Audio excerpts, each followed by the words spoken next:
Jeep's smallest model is getting the big lift.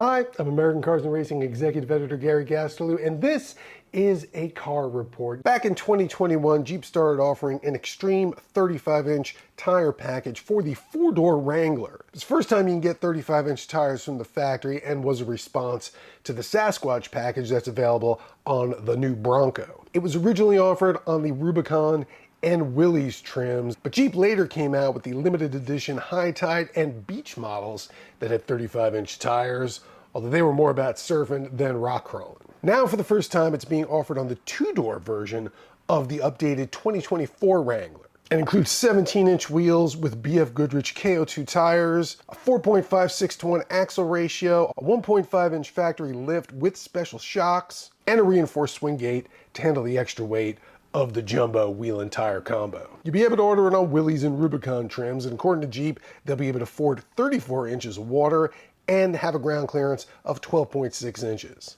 Their approach and departure angles are also improved to 47.2 degrees and 40.4 degrees, while the breakover angle is 32.4 degrees, which Jeep says is best in class. And that is better than the two-door Bronco with the Sasquatch package, mostly because the Wrangler's wheelbase is about 5 inches shorter. The package is priced at $4,495, but you can only get it with Wranglers that have the 2-liter supercharged engine. Jeep will also be offering a two-door Wrangler Rubicon X that comes with the package, starting at $64,190. And you can still get it on the updated 2024 four-door Wranglers. In fact, the V8-powered Rubicon 392 comes standard with 35-inch tires. And you can check out our recent review of that on this channel. So why don't you go ahead and subscribe to it, because as soon as we can climb up into a two-door Wrangler with the 35-inch tire package, we'll be bringing you that as well. In the meantime, for all the latest Jeep and automotive news, head on over to AmericanCarsAndRacing.com.